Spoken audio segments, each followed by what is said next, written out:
Good evening and very warm welcome to News Edge with Faria Aziz. Tehreek Insaf के सूबाई assembly के तहलील के ऐलान के बाद मुल्की सियासत कबल-अज़-वक्त इलेक्शन होने या ना होने के दौराहे पर खड़ी नजर आ रही है। ये भी कह सकते हैं कि ये एक आखिरी तरीक़ाकार है या आखिरी वार है फॉर द टाइम बीइंग जो PTI ने किया है, और अगर ये भी कामयाब नहीं होता तो फिर इलेक्शन टाइम पर ही होते हुए नजर आएंगे। इमरान खान और तहरीक इंसाफ इस माह पंजाब और खैबर पख्तूनख्वा की असेंबली तहलील करने का ऐलान कर चुके हैं। इमरान खान तो पंजाब असेंबली तहलील करना चाह रहे हैं, लेकिन चौधरी परवेज इलाही और मुस्लिम लीग काफ की सियासत अभी समझ नहीं आ रही कि वो क्या कह रहे हैं। चौधरी परवेज इलाही कभी पंजाब असेंबली को इमरान खान की अमानत करार देते हैं तो कभी फौरी असेंबली तहलील ना करने का भी तासुर देते हैं। आज फवाद चौधरी ने लाहौर में चौधरी परवेज इलाही और मोनिस इलाही से मुलाकात की और असेंबलीज की तहलील पर तबादला ख्याल किया। चौधरी परवेज इलाही मार्च से कबल पंजाब असेंबली तहलील करने पर तैयार नहीं है, खुद वो ये बात कह चुके हैं, वादा इशारा दे चुके हैं। कल एक टेलीविजन प्रोग्राम में ऑन रिकॉर्ड उन्होंने ये बात की। Let's watch him. Tehreek Insaf के सरबराह इमरान खान का कहना है कि सूबाई असेंबलीज इसी माह तहलील होंगी और इलेक्शन मार्च से आगे नहीं जा सकते। अगर वफाकी हुकूमत बात करना चाहती है तो बात मार्च में सिर्फ 2 सूबाई असेंबलीज के इलेक्शन या पूरे मुल्क में इलेक्शन पर ही हो सकती है। Let's watch him. PTI की सीनियर लीडर असद उमर साहब हमारे साथ मौजूद हैं। Thank you so much Asad Umar साहब। आपको क्लैरिटी आई है कि क्या कह रहे हैं चौधरी परवेज इलाही? चौधरी परवेज इलाही मेरे ख्याल में अपनी एक ज़ाती असेसमेंट दे रहे थे। इख्तियार जो है वो इमरान खान को दे चुके हैं असेंबली तहलील करने का। जो रिटन समरी दे दी है, ये सही बात है? मुझे मोनिस इलाही ने यही बताया कि वो और वो बता रहे थे कि उनका आइडिया था, उन्होंने अपने वालिद साहब को ये तजवीज़ दी थी और उन्होंने वो कर दिया है। बट ये तो पब्लिकली कह चुके हैं ना कि ये इख्तियार जो है जिस दिन भी इमरान खान फैसला करेंगे मैं 1 मिनट भी नहीं लगाऊंगा। तो आई थिंक वो मार्च की जो बात कर रहे थे वो अपना एक तज्जिया दे रहे थे, सियासी तज्जिया। वो कह रहे हो ही नहीं सकता मार्च से पहले। तज्जिया है ना, ये उनका तज्जिया है। He is the chief minister. Yes he is. So तज्जिया से थोड़ा सा ज्यादा है। 188 में से 178 वोट PTI के हैं, तो उस चीफ मिनिस्ट्री में मेरे ख्याल में PTI का भी थोड़ा बहुत हिस्सा मौजूद है। अगर चीफ मिनिस्टर कहे मैं नहीं तहलील करा तो क्या करेंगे आप? वोट ऑफ नो कॉन्फिडेंस पे आएंगे। ये तो आपने एक मफरूजे के ऊपर पूरी एक दास्तान खड़ी कर दी कि लड़ाई हो गई, परवेज इलाही नहीं मैं नहीं मानता, अच्छा अब बताओ तुम क्या करोगे। ये ऐसी कोई सिचुएशन है नहीं ना। हो भी सकती है। आप सिर्फ होने को तो कुछ भी हो सकता है। थ्योरेटिकली ये भी हो सकता है कि शहबाज शरीफ कल सुबह असेंबली तहलील कर दे, ये मुमकिन है। हो सकता है, थ्योरेटिकली हो सकता है। सो खान साहब बार बार कह रहे हैं कि मैं तो असेंबली तोड़ने जा रहा हूं, तो वो भी मार्च का ही सोच रहे हैं क्या? नहीं, मार्च के इलेक्शन की बात कर रहे हैं। खान साहब जो बात कर रहे हैं वो दिसंबर में तहलील और मार्च में इलेक्शन, वो इसकी बात कर रहे हैं। और इस बात में अभी बातचीत मजीद होगी चौधरी परवेज इलाही के साथ? उन्होंने बड़ा फिलहाल तो देखें जो सवाल रखा गया है, जो बड़ा वाज़ेह सवाल है वो ये है कि क्या, और इसके ऊपर भी बहस हुई थी, क्या फौरी तौर पे तहलील कर दी जाए असेंबली। ये भी तो मुमकिन था ना। ठीक है। पिंडी में तकरीर की थी, अगले दिन समरी देते, उड़ा देते, असेंबली तहलील कर देते। बिल्कुल हो सकता था। वजह क्या थी, क्यों नहीं तहलील की गई? इसलिए नहीं तहलील की गई कि यह कहा गया कि मौका दिया जाए कि दूसरी साइड जो है, अभी हमारी पोजीशन ये है कि ये पंजाब और खैबर पख्तूनख्वा की असेंबलीज फौरी तौर पे तहलील करें, मार्च में इलेक्शन हो जाए। हुकूमत की इस वक्त पोजीशन ये है कि वो कहते हैं अगस्त तक असेंबलियां चलें और उसके बाद इलेक्शन हो। ठीक है, ठीक है जी, ठीक है। और उन्होंने क्या राना सनाउल्लाह ने कहा था, हर हरबा इस्तेमाल करेंगे कि असेंबलियां तहलील ना हो सके। यानी वाज़ेह हो गया कि वो नहीं करवाना चाहते। तो जिस तरीके से कानूनी तौर पे आप सवाल यही पूछ रही हैं कि इख्तियार नेशनल असेंबली की डिसोल्यूशन का तो प्राइम मिनिस्टर के पास है, तो यहां पे इख्तियार हमारे पास है। तो पॉसिबिलिटी है कि दोनों साइड्स बैठे हैं और बोले अच्छा जी आप कह रहे हैं फौरन, हम कह रहे हैं अगस्त, तो यार वो नहीं करते, चलो बीच का कोई रास्ता निकालते हैं। तो अगर ये, और ये मुझे कोई इसकी बुनियाद नहीं है कि वो ये कहेंगे या नहीं कहेंगे, अगर ये हो सकता है तो इसको मौका दे दिया जाए। लेकिन वो जैसे खान साहब कह रहे हैं कि ये फैसला करने में देर कितनी लगनी है, तो ये नहीं है महीनों बैठ के इंतजार करते रहेंगे। इनफैक्ट आज ही मेरी एक्सचेंज हुई है और खान साहब ने मुझसे कहा था कि लीडरशिप की मीटिंग बुलाएं। मैं एक इन्फॉर्मेशन का इंतजार कर रहा हूं, तो या वो मीटिंग कल या परसों होगी इमरान खान साहब की चेयरमैनशिप में, जिसके अंदर जो है ये आगे जो है ना फैसला किया जाएगा। जो आप सवाल पूछ रही हैं इनके फैसले किए जाएंगे। सो जब डिस्कशन हुई होगी असेंबलीज तोड़ने की, आपने क्या मशवरा दिया था? तोड़ देनी चाहिए असेंबलीज? बिल्कुल तोड़ देनी चाहिए। हमारी जो डिमांड है उस डिमांड को पूरा करने की, अगर ये नेशनल इलेक्शन नहीं कराना चाहते तो जो हमारे इख्तियार में है हम वो जाके कर लेते। लेकिन इसका फायदा, इख्तियार में तो बहुत कुछ होता है लेकिन हम हर जगह इख्तियार इस्तेमाल नहीं करते, उसका पॉलिटिकल फायदा आपको नजर आ रहा है? देखिए, क्योंकि एक जगह आपकी पहली हुकूमत है, उसको तोड़ देंगे। देखें, इसका मैं बताता हूँ, पॉलिटिकली हमें फायदा किया है, और हमारे से ना बात करने को जो कह रहे हैं ना साद रफीक की, इनकी सियासी जरूरत है, इतना मंजाबाज सियासतदान, और उसको ये नहीं नजर आ रहा कि इसकी जरूरत उनको है हमसे ज्यादा। हम अभी डिसॉल्व कर देते हैं असेंबली। जरूरत होती बातचीत की, हर एक को जरूरत, बातचीत की जरूरत किसको नहीं है? तहरीक इंसाफ की पॉपुलैरिटी पे तो किसी को शक नहीं है ना।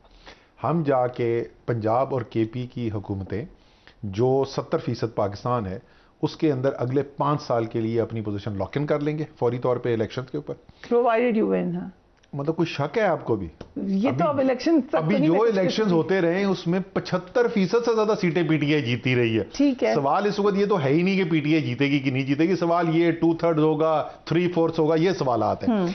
सो हमारी 5 साल की असेंबली लॉक इन हो जाती है, बट उससे ज्यादा अहम, वो तो जो अगर अगस्त में भी इलेक्शन हो तो जब भी लॉक इन हो जाएगी, उससे ज्यादा अहम ये है कि जब जनरल इलेक्शन हो रहे होंगे तो हमारी ऑलरेडी सूबों के अंदर हुकूमत होगी। अब पंजाब में इलेक्शन होने जा रहा है नेशनल असेंबली का, और पंजाब के सियासतदानों को यह पता है कि तहरीक इंसाफ पंजाब असेंबली जीत चुकी है और अगले 4.5 साल इन्होंने ही बैठे रहना है। ठीक है, तो उसका आप सोचें कि जो हमें एडवांटेज होगा कि उस फैसला करने में कि इधर जाना है, मैंने ये उस तरफ जाना है, वो तो तकरीबन सारे के सारों ने फिर इस तरफ आना है।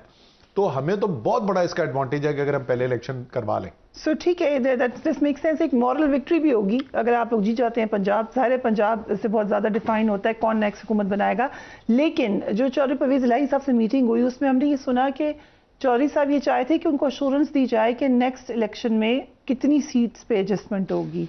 देखिए, वो तो कोalition पार्टनर्स हैं, तो कोalition पार्टनर्स जब साथ बैठेंगे तो इसके ऊपर तो जरूर बातचीत होगी कि कितनी सीटें जो हैं वो PMLQ को हम देने को तैयार हैं, कितनी सीट्स पे तहरीक इंसाफ के लोग खड़े होंगे। ये तो सब बातचीत होगी ना, ये तो जब भी इलेक्शन चाहे इस महीने हो, अगले महीने हो। लेकिन वो चाह रहे थे कि असेंबली टूटने से पहले ये बातचीत हो सकती है, इसके ऊपर बातचीत हो, अभी तक नहीं हुई। इसके ऊपर अभी तक बातचीत नहीं हुई अभी, लेकिन इसके ऊपर बिल्कुल हो सकती है। ये तो मैं आपको बताऊं, आज से जब हमारी गवर्नमेंट की डिसोल्यूशन हुई है, नो कॉन्फिडेंस मोशन है, जिस वक्त वो हालात उस वक्त होने शुरू हुए थे ना, तो अगर आप वापस जाके टाइमलाइन में देखेंगे ट्विटर में, तो इसकी मुनिस इलाही की आपको एक ट्वीट नजर आएगी। प्राइम मिनिस्टर हाउस में मीटिंग के फौरन बाद उन्होंने ट्वीट की थी, और उस ट्वीट में उन्होंने कहा था कि हमने अपने बड़ों से ये सीखा है कि जिसके साथ खड़े हो तो फिर खड़े रहो, चाहे मुश्किल वक्त भी हो। ठीक है जी। और हम इमरान खान के साथ खड़े हुए।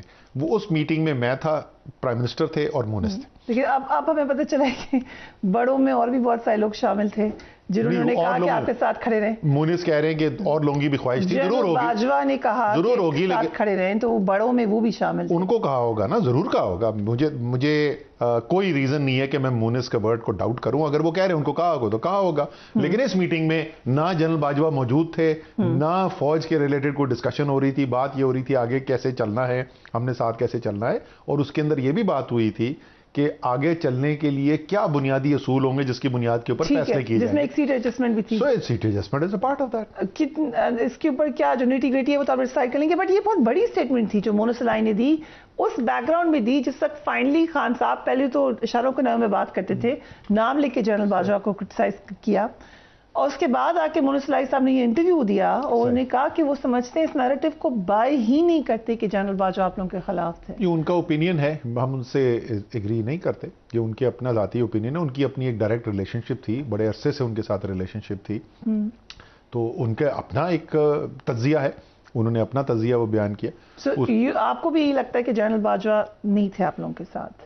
नहीं, वो कहते हैं मैं न्यूट्रल था। हम तो देखिए, मैं पहले प्रोग्राम्स में, अब तो मैं कई दफ़ा भी बार बार रिपीट हो रही है सेम चीज़ें, बार बार वो रिपीट कर रहा हूँ। देखें, जो वहाँ पर फैसले हुए वो फैसले तहरीक इंसाफ के खिलाफ गए।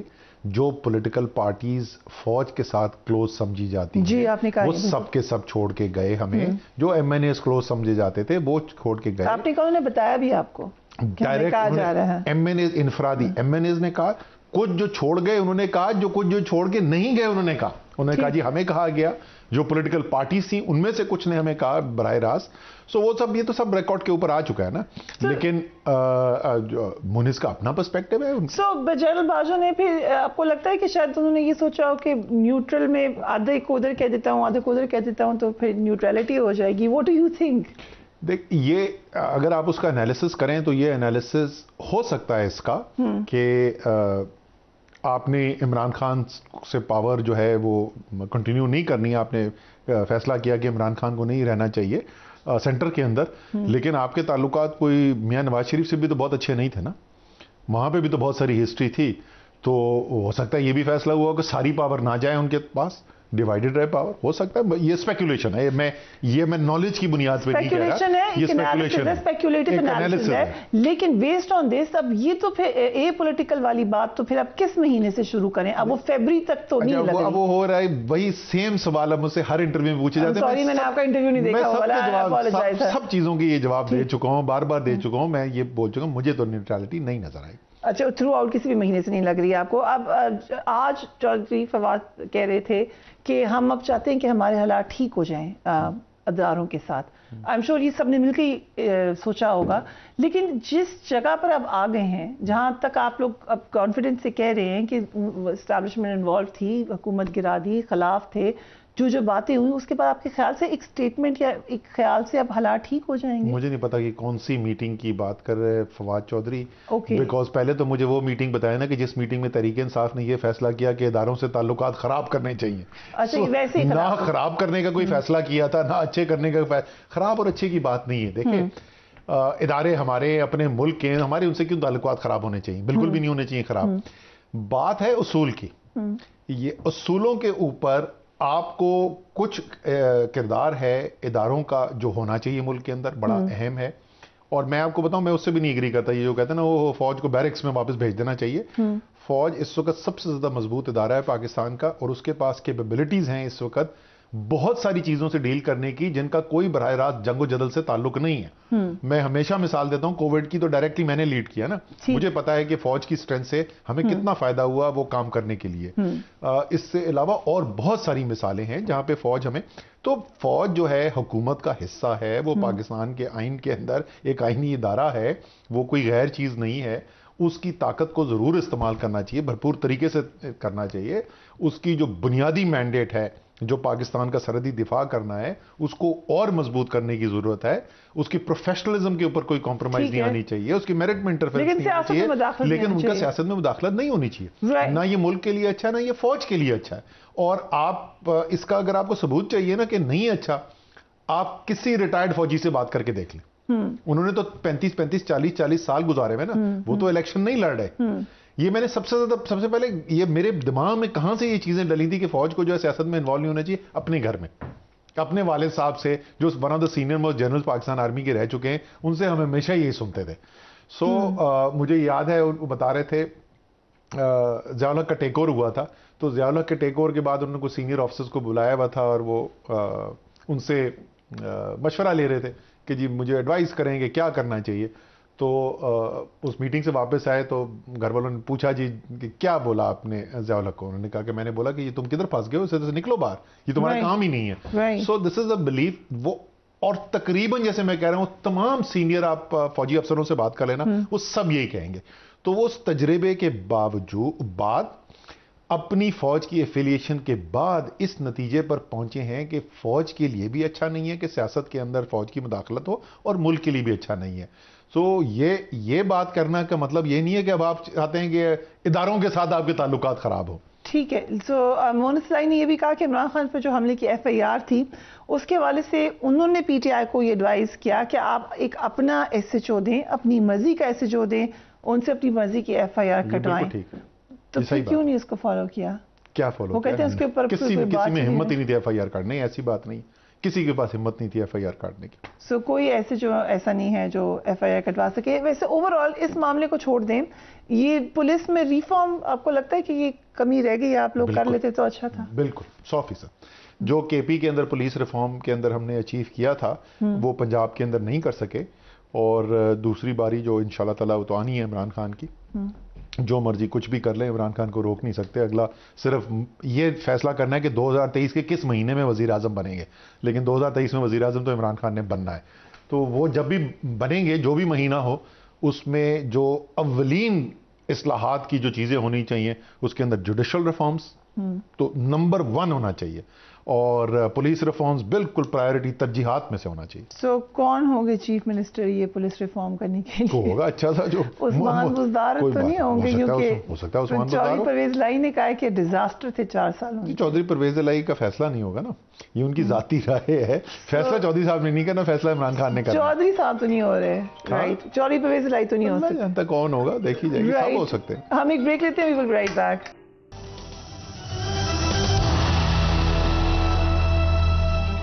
And welcome back. Asad Umar साहब हमारे साथ मौजूद हैं। असद उमर साहब, तोशाखाना केस में नाअहली के बाद इलेक्शन कमीशन ने इमरान खान को पार्टी सरबराह के ओहदे से हटाने की जो कार्रवाई है उसका आगाज कर दिया है।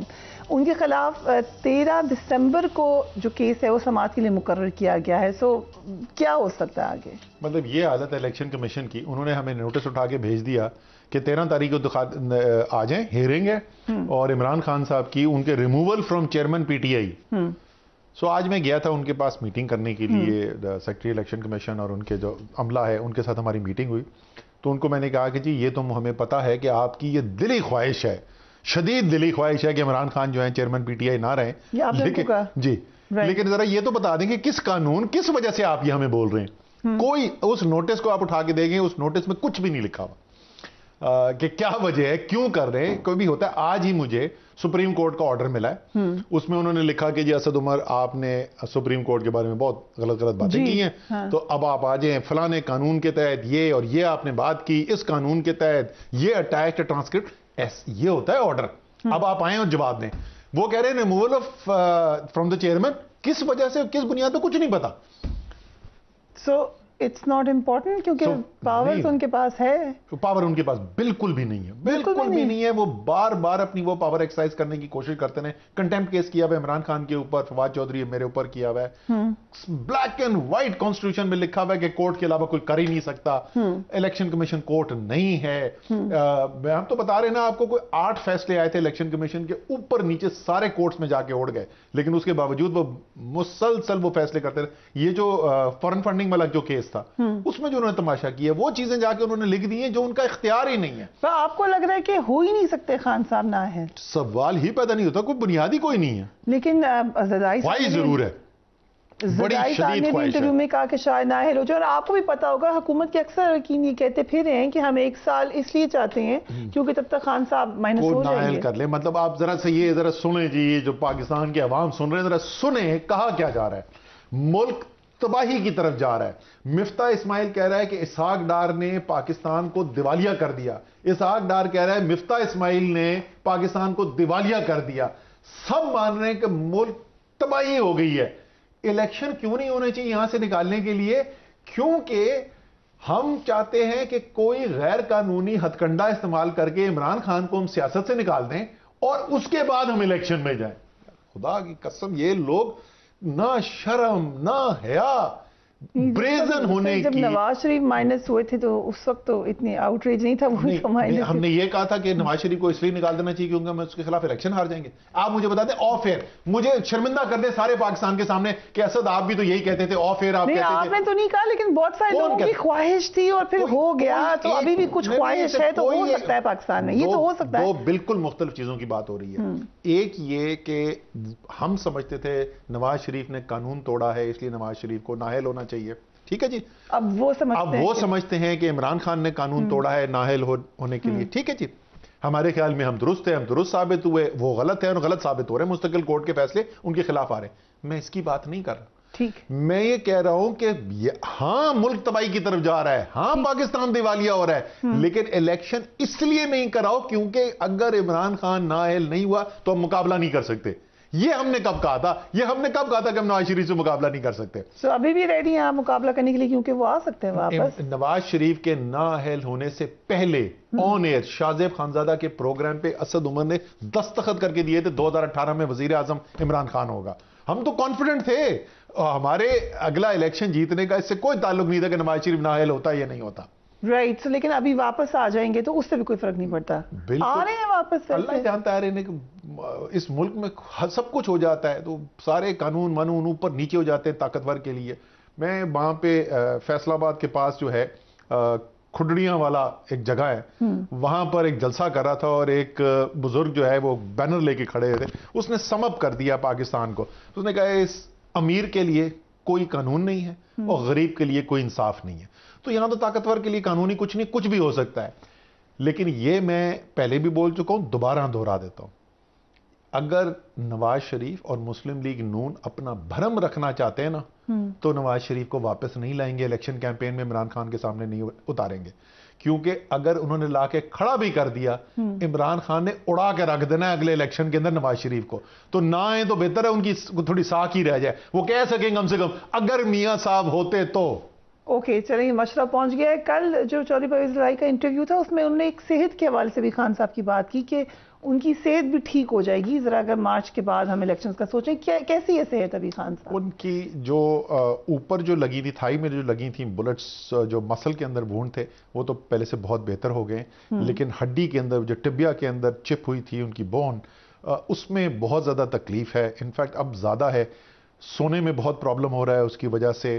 वो एक्सप्लेन कर रहे थे परसों के डॉक्टर्स ने ये कहा है कि जो नर्व्स हैं वो नम हो जाती हैं जिस वक्त वो शुरू में शूटिंग की वजह से जो इम्पैक्ट था, अब वो नॉर्मल सी की तरफ वापस आ रही है ना, they coming back to life. तो उससे वो काइंड ऑफ पल्सेशन जो है वो रेडिएट होती है। तो अगर आप साथ भी बैठे हो तो देखें वो बार बार टांग कभी ऊपर करते हैं, नीचे करते हैं, मुस्तकिल वो रब कर रहे होते हैं। तो पेन तो है इस वक्त बहुत ज्यादा। फिर थोड़ा टाइम अगर वो ले लें, इलेक्शन में आप लोग ना जाएं, डू यू थिंक कि उनको भी जरूरत है कि वो रिकवर करें? इससे कितना टाइम डॉक्टर्स ने जो कहा था जी, उन्होंने कहा था कि आप अपने पैर के ऊपर वजन डाल सकेंगे 4 से 6 हफ्ते में। ओके। तो अब 4 हफ्ते से तो ज्यादा हो गए, तकरीबन 5 हफ्ते हो चुके हैं। तो वेट बेयरिंग तो वो हो जाएगा। फुल रिकवरी कंप्लीट के लिए तो 3 महीने उन्होंने कहा था, तो उसमें अभी जरा टाइम लगेगा। चौधरी परवेज इलाही और मोनिस इलाही पे आपको पूरा ट्रस्ट है? देखिए, बात ट्रस्ट की नहीं है, हम कोई का रिश्ता तो नहीं कर रहे यहाँ पे, कोई पर्सनल ट्रस्ट की बात है। मोनिस के साथ मेरी जाती तौर पे बहुत अच्छी वर्किंग रिलेशनशिप है और उनकी फैसल वाडा से भी बड़ी अच्छी दोस्ती थी। होगी, जरूर होगी। मेरी जो हुकूमत में भी जब थे उस वक्त भी बड़ी हमारी अच्छी कंस्ट्रक्टिव रिलेशनशिप चलती रही, और अभी भी जब चीफ मिनिस्टर बने परवेज इलाही अभी भी है।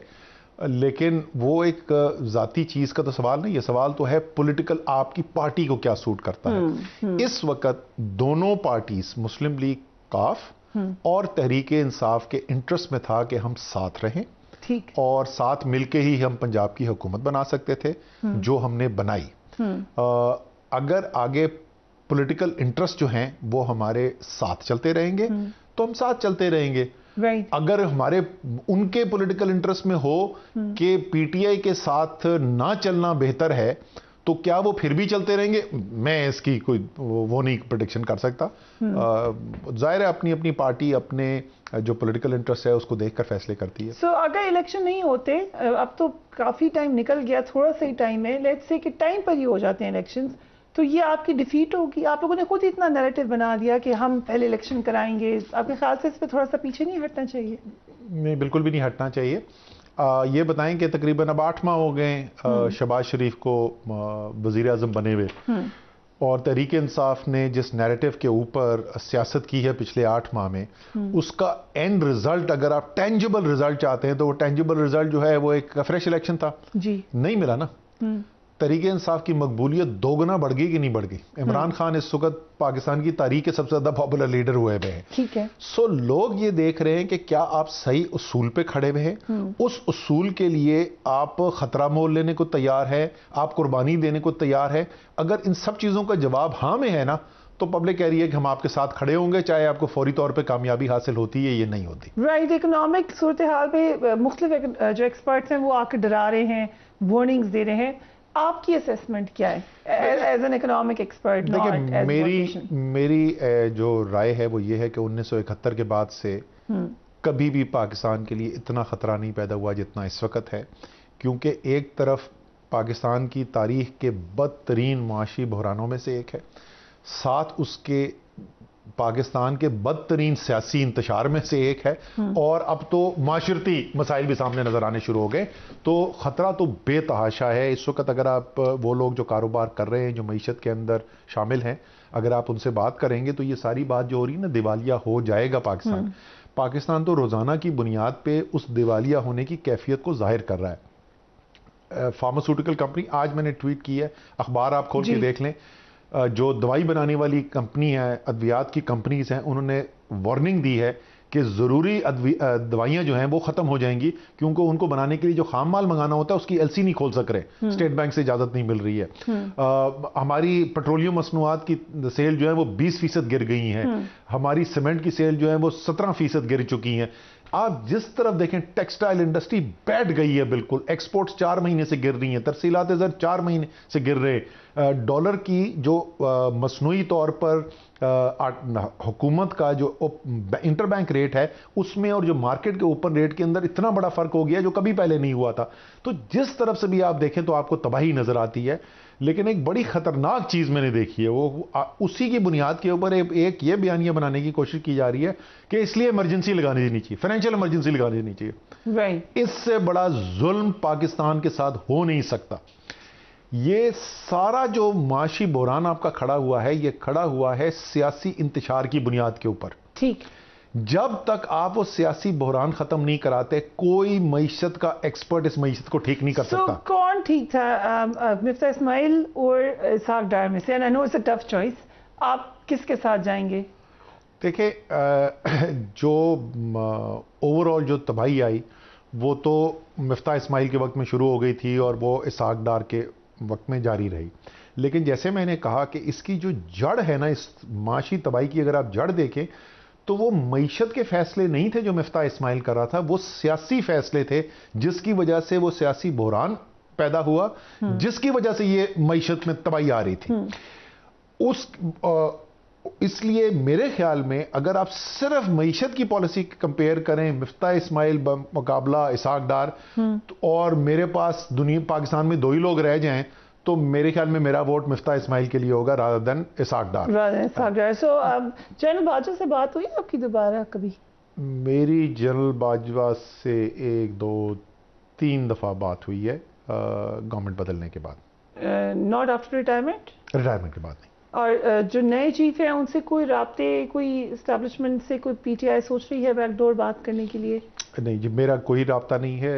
नए जो आर्मी चीफ है इनके साथ मैं पहले उनकी कैपेसिटी, पहले एस डीजी ISI भी काम कर चुका हूँ और उसके बाद जब वो क्वार्टर मास्टर जनरल थे उस कैपेसिटी में भी मैं उनके साथ काम कर चुका हूँ। एक नेशनल लॉजिस्टिक्स बोर्ड होता है जिसको मैं चेयर करता था, ये उसके मेंबर थे।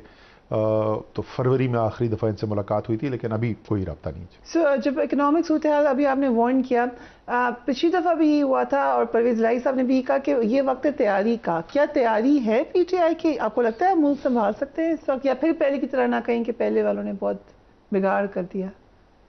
अच्छा, मैं उसके ऊपर जो है ना कुछ हकीकत आपके सामने रखने की कोशिश करता हूँ। देखें, जो 2018 के अंदर आपको बैरूनी खसारा मिला वो पाकिस्तान की तारीख का सबसे बड़ा खसारा था। आज भी वो सूरत हाल पैदा नहीं हुई जो उस वक्त थी। हम उस बहरान से निकले, रुपया अभी को 45 रुपए गिरा है 8 माह के अंदर। हमारी हुकूमत के पहले 8 माह में रुपए की कदर में सिर्फ 15 रुपए कमी आई थी, यानी 1/3 कमी थी बनिस्बत इसके। इनके वक्त में अफराते ज़र जो है वो 30% से ऊपर गया हुआ है, हमारे वक्त के अंदर वो सिंगल डिजिट के अंदर था। इनके वक्त में क्रेडिट डिफॉल्ट स्वैप यानी खतरे की घंटियां, पाकिस्तान दिवालिया होने का खतरा जो है उसका एक मेयार जो होता है वो 75-80% पे पहुंचा हुआ है। वो हमारे जब 8 माह खत्म हुए थे तो 3.5% पे था। उस बहरान से अगर हम ये निकले थे तो कोई होमवर्क था, कोई तैयारी थी, कोई अच्छे फैसले किए तो निकले ना। उस आवाम के ऊपर बोझ डाले बगैर अगर हम वहां से निकले थे तो कुछ सोच समझ के आए थे, कुछ किया था तो जब निकले थे ना। अभी भी निकल जाएंगे आपको लग रहा है? इंशाअल्लाह ताला निकलेंगे, लेकिन जैसे जैसे दिन गुजरते जा रहे हैं ना उतना उतना मेरे ख्याल में अगर मैं एक रूल ऑफ थंब दूं ना कि हर एक दिन जो देर हो रही है इस नए इलेक्शन को कॉल करने के लिए, उससे जो बेहतरी करने के लिए टाइम रिक्वायर होगा उसमें 1 हफ्ते का इजाफा हो रहा है। इलेक्शन का आपकी नजर में कब होने जा रहे हैं इलेक्शन? देखिए, मेरे ख्याल में तो अगर कोई भी पाकिस्तान के बारे में जरा सा भी कोई सोच रहा है कि अपनी जात से उठ के, अपने इदारे से उठ के, अपनी पार्टी से उठ के सोच रहा है तो कल इलेक्शन कॉल कर देगा। एक दिन भी इलेक्शन, ये मैं बताऊं आप यार, 70% पाकिस्तान की आवाम क्यों कह रही है? क्यों उनको शौक है उनको कोई इलेक्शन करवाने का? बिल्कुल राइटिंग ऑन द वॉल है। ये तो हठधर्मी है कि हम मुल्क तबाह पर बात कर देंगे लेकिन हम इलेक्शन इसलिए नहीं कराएंगे क्योंकि इमरान खान जीत जाएगा इस वक्त। अच्छा मुझे ये बताएं, आपके साथ तो बैठते हैं ना, ऑन एयर भी कुछ बातें करते हैं, ऑफ एयर भी कोई बातें करते हैं, आपने आज तक सच्ची सच्ची, मैं सबके सामने पूछ रहा हूं, सच सच बताइएगा, क्या पूछ रहे हैं? आपने आज तक पीडीएम का कोई एक शख्स आपके पास बैठा है जिसने सिवाय इस वजह के कि अगर अभी इलेक्शन कराए तो इमरान खान जीत जाएगा, कोई और वजह दियो? यहां तक सच है कि अक्सर लोग कहते हैं कि इस वक्त पीटीआई जीत जाएगी, ये कंसेंसस है इसमें है, और सर्वेज भी ये बता रहे हैं, लेकिन जाहिर है वो चाहते हैं कि उनको इतना वक्त मिले कि वो कुछ परफॉर्म करके दिखा दें। Thank you so much Umar sahab हमें टाइम देने के लिए। ब्रेक लेते हैं, we will be right back.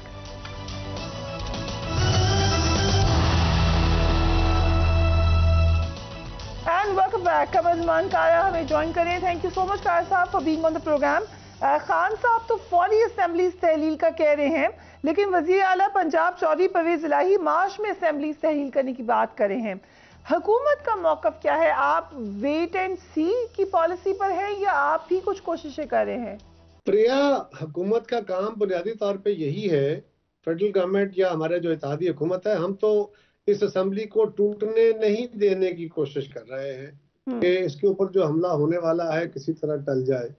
अगर वहाँ बेटर सेंस प्रिवेल कर रही है, और हम तो पहले भी कह रहे थे कि चाहे परवेज इलाही साहब इस तरह असेंबली नहीं तोड़ेंगे, वो उनको समझाएंगे खान साहब को कि ये नुकसान का खाता है, ना करें, तो ये बात उन्होंने खुल के कर दी है। और ये मुनासिब राय भी है कि कोई फर्क नहीं आएगा। हम भी यही कह रहे थे कि अगर खान साहब अपने अना के घोड़े से नीचे उतर आए और बैठ के रीजनेबल तरीके से सियासी गुफ्तगू करें और गाली गलौज से एतराज करें तो कोई हर्ज नहीं है, बात करने में कोई हर्ज नहीं है। 2 महीने इलेक्शन पहले हो, बाद में हो, लेट हो, क्या फर्क पड़ता है इससे? अगर परवेज इलाही तैयार नहीं होते, क्या ये मुमकिन है खान साहब से खैबर पख्तूनख्वा की असेंबली तोड़ दें, या आपके ख्याल से फिर वो खामोश हो जाएंगे? मेरा ख्याल, मैं इस पर राय ना भी दूं तो बेहतर है, लेकिन मेरा, आपने सवाल पूछ ही लिया, तो मेरा ख्याल है खान साहब अकेले एक असेंबली नहीं तोड़ेंगे। उन्होंने देख लिया है कि इस वक्त कश्मीर के अंदर जो बाय इलेक्शन हुए हैं, लोकल बॉडीज इलेक्शन, उसमें उनकी सूरत हाल क्या है, लिहाजा वहां पे वो असेंबली तोड़ के कोई ऐसा रिस्क नहीं लेंगे। तो जरदारी साहब ने एक इंटरव्यू दिया, उन्होंने कहा कि पंजाब में परवेज इलाही साहब के अलावा भी ऑप्शंस मौजूद हैं। ये कौन सी ऑप्शंस हैं? प्रिया, आप इतनी सादी हैं, ये मुझे इतना सादा समझ रही हैं कि आप वो बात जो चंद ज़हनों में है वो आपके साथ मीडिया में शेयर की जाए, इस तरह तो नहीं होता ना। वो जब वक्त आएगा फिर बताएंगे। नजर ये आ रहा है, जो हमने देखा भी जरदारी साहब का इंटरव्यू, उसमें उन्होंने 2-3 बातें तो की। उन्होंने कहा कि पंजाब में काफ़ी के बगैर और केपी में पीटीआई के बगैर 2/3 अक्सरियत की बात हो रही है। ये सिर्फ बात है या आपने कहा 2-3 ज़हनों में है? सो एक्चुअली किसी प्रोसेस पे काम हो रहा है? आपको पता है, जरदारी साहब कह रहे हैं तो वैसे नहीं कहते, हवाई बातें नहीं करते, वो उन्होंने यकीनन किसी बुनियाद पे कहा होगा। काया साहब, पंजाब और केपी में गवर्नर राज का ऑप्शन अगर आता है तो पीपल्स पार्टी सपोर्ट करेगी? प्रिया, गवर्नर राज एक आईनी और कानूनी सियासी रास्ता है, एक हमारे मुल्क के आइन के तहत है। ये गैर मामूली कानून है और लग जाएगा, अगर नहीं होगी तो नहीं लगेगा। राइट। जरदारी साहब कहते हैं कि नाराजगी हमेशा के लिए नहीं होती, दूरी होती है फिर खत्म हो जाती है। सो क्या ये परवेज इलाही साहब के साथ जो दूरी है ये भी वक्ती है? इस सवाल का जवाब तो जरदारी साहब या परवेज इलाही साहब दे सकते हैं। तो आप जरदारी साहब को भी अच्छी तरीके से जानते हैं, परवेज इलाही साहब को भी काफी हद तक जानते हैं। मेरा क्योंकि चाहिए परवेज इलाही साहब के साथ सियासी तौर पे जाती मुखालफत एक जिले से है, इसलिए मैं इस सवाल का जवाब जो है वो लेफ्ट ओवर करता हूँ। एक अहम मुलाकात हुई इस्लामाबाद में चौधरी परवेज इलाही की, और फिर उन्होंने एक इंटरव्यू में कहा कि वो मुज़ाकरात के लिए जो बिठाने वाले हैं वो आ गए हैं। सो ऐसा कुछ है? मुज़ाकरात के लिए बैकग्राउंड कोशिशें कर रहे हैं कुछ लोग? जिस तरफ उन्होंने इशारा किया है इसका वजाहत तो वही कर सकते हैं, मैं इसके ऊपर कमेंट नहीं कर सकता। उन्होंने जो इशारा किया है वो तो, जिस तरफ उनका इशारा है वो तो कह रहे हैं कि हम सियासत में मुदाखलत नहीं करेंगे। ताकतवर हलकों पे, वो भी नए नए ताकतवर जो है। हाँ, तो इसी मैंने उसी तनाज़ुर में बात की कि जिस तरफ चौधरी परवेज इलाही साहब इशारा कर रहे हैं वो तो कह रहे हैं कि हमारा इदारा जाती फैसला है कि हम सियासत में मुदाखलत नहीं करेंगे। इस पॉइंट ऑफ व्यू से तो आपका भी यही पॉइंट ऑफ व्यू होगा कि अगर उन्होंने ऐसा कोई रोल अदा करना है तो ओपन होगा, बैकडोर नहीं होगा, या होना ही उनका नहीं रोल उन्होंने कहा है तो हमें इसको मानना चाहिए कि उनका रोल नहीं होगा।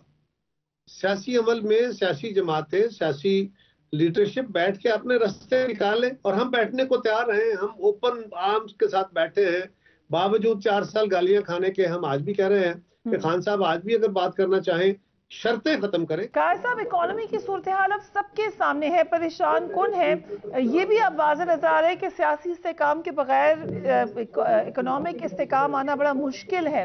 अगर हुकूमत अपना वक्त पूरा कर भी लेती है तो इस वक्त जो आपको मुआशी सूरत हाल नजर आ रही है उससे फायदा क्या होगा? की पहली गुजारिश तो ये है कि सियासी इस्तेकाम जरूरी है। तो सियासी इस्तेकाम को क्या नुक्स है, क्या प्रॉब्लम है? प्रॉब्लम इमरान खान है, उनका रवैया है। लिहाजा उनको समझना चाहिए कि वो सियासी इस वक्त इत्तला ना पैदा करें।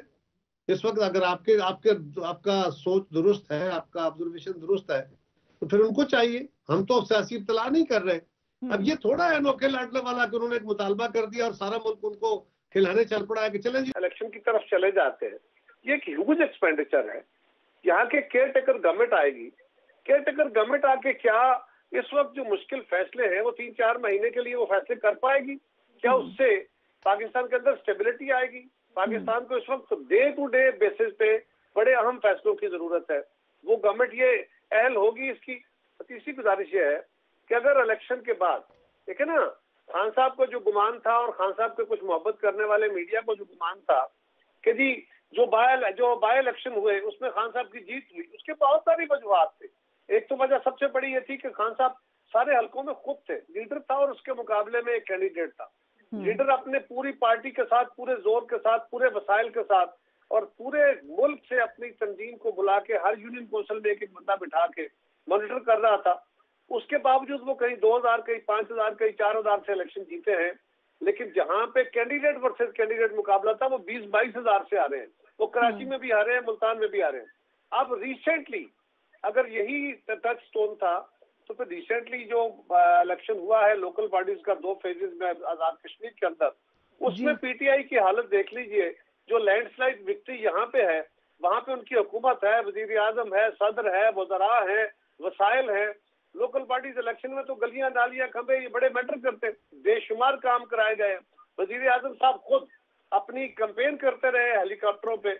इसके बावजूद जो सूरत हाल है, क्या उनके लिए वो हौसला अफजा है? नहीं, लेकिन वो तो क्लेम करें कि हौसला अफजा है। वो कह रहे हैं हमेशा फेडरल गवर्नमेंट के साथ जाते हैं। नताइज कश्मीर के इस दफा पहली दफा हुआ है कि नहीं आए। वो ये भी कह रहे हैं, इंटरनल डिबेट ये है कि वो समझते हैं उनकी हुकूमत वहाँ पे इतनी मजबूत नहीं है, उसके बावजूद अगर लोगों ने वोट डाले तो नजरियात पे डाले हैं। ये उनकी अपनी मीटिंग में डिस्कस हुआ। नहीं, ऐसा नहीं है। सवाल ये है कि अगर आजाद कश्मीर और गिलगित के इलेक्शन का रिजल्ट लोग हुकूमत के साथ वोट डालते हैं तो खान साहब तो पॉपुलैरिटी में बैठे हैं, उनकी हुकूमत है वहां पे। वहां कोई बाय इलेक्शन तो नहीं हो रहा है। वहां एक गवर्नमेंट बैठी हुई है रियासत के अंदर और वहां उन्होंने बेशुमार तरक्याती काम इस वक्त कराए हैं, बड़े पैसे लगाए हैं, सब कुछ किया है। इसके बावजूद वो हुई है। इसी को देख ले मुल्क के अंदर क्या होगा। लेकिन लीडिंग पार्टी कौन है वहां पे कारा साहब? वहां हम एक दूसरे के खिलाफ इलेक्शन लड़े हैं, मुस्लिम लीग, हम, बाकी जमातें। अगर हम इनके खिलाफ इत्तेहाद बन के इलेक्शन लड़ते तो फिर ये क्यों खड़े होते? ये बात ठीक है आपकी, ये सबको मिला लें तो फिर आप लोगों की तादाद ज्यादा होती है। लेकिन अभी इस वक्त तो लीडिंग पीटीआई है। रहे हैं पोस्ट इलेक्शन के हम मिला लें तो अगली हुकूमतें हम बना लेंगे लोकल बने। मैं कह रहा हूँ अगर इलेक्शन से पहले हम इत्तेहाद करके सीट एडजस्टमेंट करके आपस में इकट्ठे होकर लड़ते तो फिर इमरान खान कहाँ खड़े होते, फिर पीटीआई को कितनी वोटें मिलती। गुजारिश ये है कि हमारी जमातें वहां पे सिर्फ मुस्लिम लीग, पीपल्स पार्टी और हमारे जो इत्तेहादी है, अगर हम एक सिंबल पे ना सही एडजस्टमेंट करके लड़ लेते तो फिर इमरान खान को जितनी सीटें मिली उतनी भी ना मिलती। तो फिर तो कारा साहब इलेक्शन में चले नहीं जाना चाहिए। ये तो हम फैसला करेंगे ना, चले जाना चाहिए कि नहीं। हम आपके कहने को तो नहीं जा सकते, आप इसकी बेहतर जज नहीं है। हम प्रैक्टिशनर है ना पॉलिटिक्स का, हमें पता है कि किस वक्त क्या फैसला करना चाहिए। ओके, सो अब हम इकोनॉमिक सूरत हाल पर ही आ जाते हैं। जो हमने रिसेंटली एक रिफ्ट देखी है इसहाक डार साहब और मिफ्ता इस्माइल साहब के दरमियान। आपकी पार्टी जाहिर है इस वक्त जो इकोनॉमिक सूरत हाल है वो PMLN ने संभाली हुई है, लेकिन आप लोग अलायंस में हैं। आपके लिए बिल्कुल परेशान कुन बात नहीं है ये कि एक ही जमात के दो फाइनेंस मिनिस्टर्स आपस में एग्री नहीं कर रहे? ये ना जमातों के अंदर, हर जमात के अंदर डिफरेंस ऑफ ओपिनियन होता है। बहुत सारे लोगों के आपस में एक दूसरे से ख्यालात नहीं मिलते, लेकिन जमातें बहरहाल डाइवर्स ख्यालात के तहत ही चलती है। ऐसे इख्तलाफात नहीं होने चाहिए। डिफरेंस ऑफ ओपिनियन जमातों के अंदर रहने चाहिए, बाहर नहीं आने चाहिए। लेकिन ये कोई अचंभे वाली बात नहीं है। जमातों के अंदर बहुत सारे इश्यूज के ऊपर जमातों के अंदर बड़ा डिफरेंस होता है, कई लोगों के दरमियान होता है, हमारा अपनी क्यादतों के साथ होता है।